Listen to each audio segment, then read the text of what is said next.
Hello learners. Last video में हमने पढ़ा था कि ओरल कम्युनिकेशन क्या होता है, कम्युनिकेशन प्रोसेस क्या होता है, ओरल कम्युनिकेशन क्या होती है, रिटन कम्युनिकेशन क्या होती है। उसी की आगे कंटिन्यूएशन में आज हम पढ़ने वाले हैं basic elements of effective oral communication, कि अगर हम अपनी ओरल कम्युनिकेशन को इफेक्टिव बनाना चाहते हैं तो क्या बेसिक एलिमेंट्स को हमें फॉलो करना चाहिए या क्या बेसिक एलिमेंट्स हमारी उस कम्युनिकेशन में होने चाहिए। सबसे पहला, क्लैरिटी ऑफ ऑब्जेक्टिव। हमारा ऑब्जेक्टिव बिल्कुल क्लियर होना चाहिए। स्पीकर को पता होना चाहिए कि should know the level of knowledge of his audience, कि उसकी ऑडियंस की का नॉलेज लेवल क्या है, उसका कम्युनिकेशन का पर्पस क्या है, कि वो क्यों कम्युनिकेट कर रहा है, ये उसके माइंड में बिल्कुल क्लियर होना चाहिए कम्युनिकेशन करने से पहले। Next, concise, that means brief. अपना जो भी मैसेज स्पीकर कहना चाहता है वो शॉर्ट में कहे, ब्रीफ में कहे, क्योंकि ज़्यादा लॉन्ग मैसेज किसी भी लिसनर के लिए या किसी भी रिसीवर के लिए रिटेन करके रख पाना पॉसिबल नहीं है। Next, polite words and tone. जब भी स्पीकर बोल रहा हो तो अपनी टोन को बहुत ही पोलाइट और बहुत ही सॉफ्ट स्पोकन टोन में बोले। क्यों? ऐसा नहीं लगना चाहिए सामने वाले आपके लिसनर को कि वो आप उसके साथ लड़ रहे हो या झगड़ा कर रहे हो, क्योंकि अगर आप लड़ रहे हो या झगड़ा कर रहे हो उससे ऐसा लगेगा तो वो पहले से ही आपकी बात सुनने के लिए ऑफेंसिव हो जाएगा, वो बात ध्यान से नहीं सुनेगा। तो हमेशा पोलाइट वर्ड्स यूज करने हैं जब भी आप ओरल कम्युनिकेशन कर रहे हैं। Next one, the speaker should not assume anything.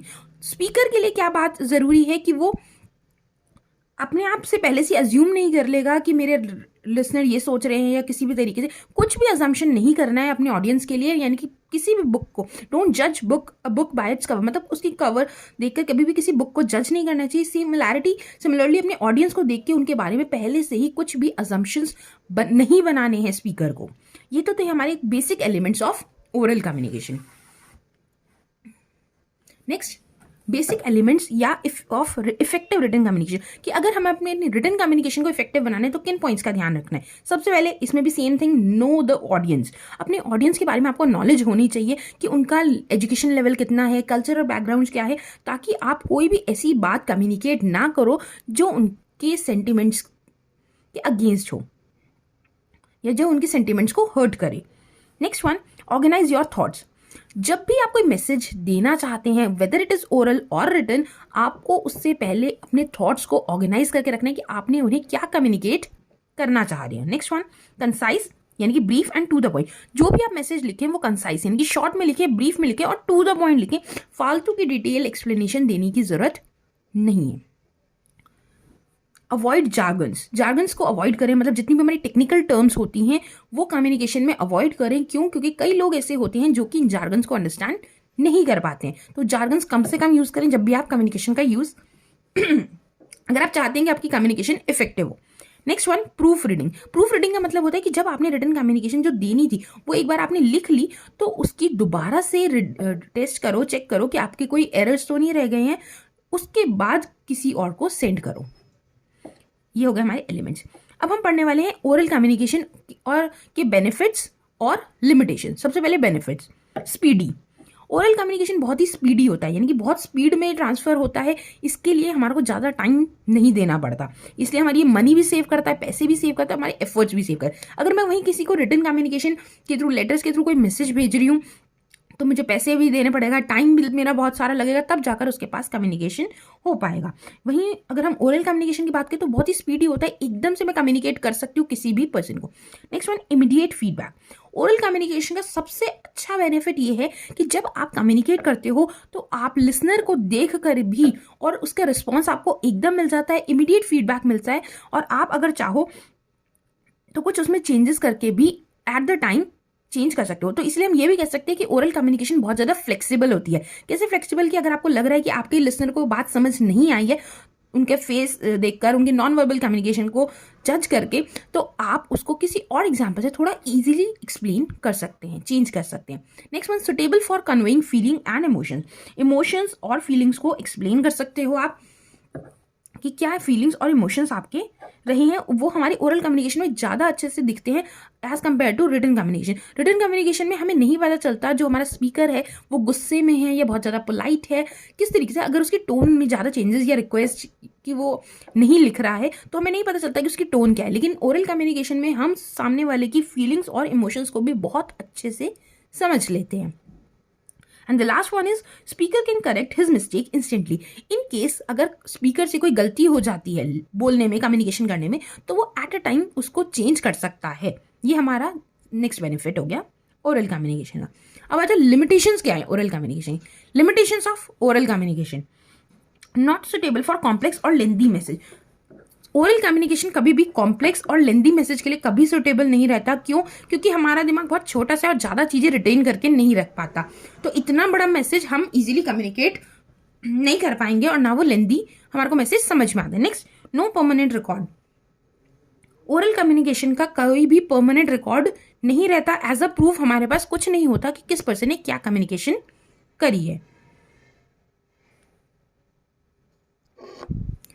Less authentic, हमारा मैसेज जो होता है बहुत कम ऑथेंटिक होता है, क्योंकि ओरल कम्युनिकेशन कई बार र्यूमर्स की वजह से भी आ जाता है। इसका कोई प्रूफ नहीं है, कोई परमानेंट रिकॉर्ड नहीं है, हमें एक्चुअल सोर्स ऑफ कम्युनिकेशन नहीं पता कि कहाँ से ये बात उठी है, तो इसके लिए हम ये नहीं मान सकते कि हमारा जो मैसेज है वो ऑथेंटिक होगा, यानी सही सोर्स से आया। And the last one is chances of misunderstanding. Oral communication में कई बार चांस हो जाते हैं कि हमारा जो लिसनर है वो मिसअंडरस्टूड कर जाए मेरे मैसेज को। क्यों? क्योंकि उसको वो दोबारा से उसको रेफर नहीं कर सकता, देख नहीं सकता कि कम्युनिकेटर ने क्या आपसे बात कही है। Next topic, benefits and limitations of written communication. अब रिटन कम्युनिकेशन के क्या बेनिफिट्स हैं? सबसे पहला benefit, mostly use for official communication, क्योंकि आपको पता है ऑफिशियल कम्युनिकेशन के लिए हमारे पास प्रूफ होना बहुत ज़रूरी है। इसीलिए ज़्यादातर जितनी भी ऑफिशियल कम्युनिकेशन होती है वो रिटन फॉर्म में होती है, चाहे वो लेटर के फॉर्म में हो, मेमोज के फॉर्म में हो, नोटिस के फॉर्म में हो, या किसी भी अदर फॉर्म में। मोर ऑथेंटिक एंड प्रिसाइज, जो हमारा रिटन कम्युनिकेशन होता है बहुत ज़्यादा ऑथेंटिक होता है, उस पर हम सोर्स पर डिपेंड कर सकते हैं, क्योंकि हमारे पास रिटन फॉर्म में आया है कि ये पर्सन ने जो सोर्स है, हमारा जो सोर्स ऑफ कम्युनिकेशन है वो बिल्कुल सही है। नेक्स्ट, सुटेबल फॉर कॉम्प्लेक्स और लेंदी मैसेज। जितने भी हमारे कॉम्प्लेक्स और लेंदी मैसेजेस होते हैं उनके लिए हमारी रिटन कम्युनिकेशन सबसे ज़्यादा सुटेबल है। क्यों? क्योंकि हमारा जो लिसनर है वो उसको दोबारा रेफर कर सकता है, उसके पास जब कम्युनिकेशन होगा तो एक बार उसको नहीं समझ में आया वो दोबारा पढ़ सकता है, तीसरी बार पढ़ सकता है, जब तक कि उसे क्लियरली वो चीज़ बात समझ में ना आ जाए। And the last one is reader can read at his own pace, वो अपनी स्पीड पर उसको रीडिंग कर सकता है। ओरल कम्युनिकेशन का सबसे बड़ा लॉस ये रहता है कि स्पीकर अपनी स्पीड पर आकर बोल देता है और कई बार लिसनर को समझ नहीं आता कि वो क्या कह रहा है, नहीं समझ पाता वो इतनी। लेकिन वहीं अगर रिटन कम्युनिकेशन होगा तो वो अपनी पेस पे धीरे धीरे अंडरस्टैंड करना चाहते हैं तो धीरे धीरे अपनी स्पीड के अकॉर्डिंग उस मैसेज को समझ सकता है। Next heading, limitations of written communication. Written communication के लिमिटेशंस क्या है, क्या नुकसान है? No immediate feedback. Written communication का फीडबैक हमें एकदम से नहीं मिलता और ये ना मिलने की वजह से ही अपना लिसनर स्पीकर जो है उसको नहीं पता चल पाता कि जो हमारा कम्युनिकेट वो करना चाह रहा था वो एग्जैक्टली लिसनर को समझ में आया है या नहीं आया। Next one, it is rigid. ये रिजिड होता है, फ्लेक्सिबल नहीं होता, कि अगर उसने कुछ गलत बात बोल भी दी तो वो या गलत मैसेज ट्रांसफर हो गया तो वो उसको एट द पॉइंट चेंज नहीं कर सकता। Third, costly in terms of money and efforts. Money और एफर्ट्स के टर्म्स में ये बहुत ज़्यादा कॉस्टली मेथड होता है, क्योंकि टाइम भी चाहिए हमारे को रिटन कम्युनिकेशन के लिए, पैसे भी चाहिए ट्रांसफ़र करने के लिए, क्योंकि अगर मैं लेटर भेज रही हूँ तो भी मुझे पोस्ट कार्ड्स का पैसा और इसको जो और कुछ भेजने के टैक्स पैसे वगैरह लगेंगे वो लगेंगे। अगर मैं व्हाट्सएप या कोई भी मॉडर्न टेक्नोलॉजी यूज़ करी तो उसके लिए भी मेरे पास वो इक्विपमेंट्स होने चाहिए, वो अप्लायंसेस होने चाहिए जिसके थ्रू मैं मैसेज कन्वे करूँ। सेकेंड पॉइंट रह गया था, इट इज़ फॉर्मल या लैक ऑफ पर्सनल टच। जितने भी हमारे रिटन कम्युनिकेशन होते हैं वो फॉर्मल होती है, उनमें फॉर्मेलिटी होती है, कहीं पर बहुत कम पर्सनल टच होता है, जिसकी वजह से वो उतना इफेक्टिवली रिसीवर को टच नहीं कर पाते, उतने इफेक्टिवली कम्युनिकेट नहीं कर पाते। And the last one is slower in conveying the message. बहुत स्लो होता है written communication as compare to oral communication. अब हम नेक्स्ट टॉपिक पढ़ने वाले 7 C's ऑफ कम्युनिकेशन। जब भी हम कम्युनिकेशन की बात करें, वेदर इट इज ओरल और रिटन, चाहे वो ओरल हो या रिटन हो, जब भी हम कम्युनिकेशन करना चाहते हैं तो हमें इन 7 C's का ध्यान रखना पड़ता है। सबसे पहला C है मेरा clear. Clear, the message should be clear and easily understandable to the recipient. जो भी मैं मैसेज भेज रही हूँ रिसीवर को, वो मैसेज बिल्कुल क्लियर होना चाहिए ताकि वो उसे ईजिली अंडरस्टैंड कर सके, तभी मेरी कम्युनिकेशन इफेक्टिव होगी। Second, concrete.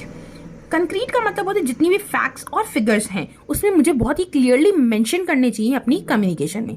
Third, correct.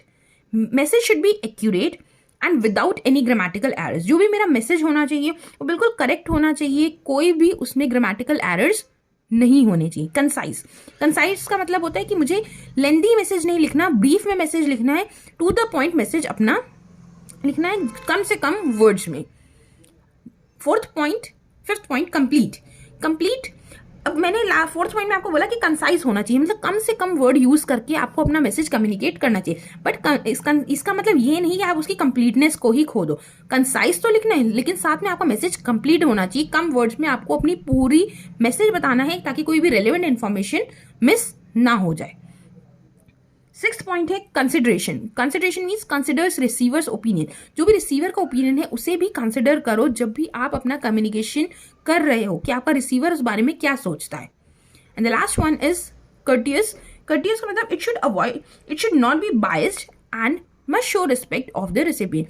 जब भी आप मैसेज करो तो वो बायस्ड नहीं होना चाहिए, किसी एक का पक्ष नहीं लेना चाहिए और किसी को बिल्कुल डिसरिस्पेक्ट नहीं करना चाहिए। जो भी आप मैसेज भेजो, जब आप भेज रहे हो तो अपने जो रेसिपिएंट हैं उनको बहुत रिस्पेक्ट शो करो। ये 7 C's ऑफ कम्युनिकेशन कहलाते हैं। Thank you.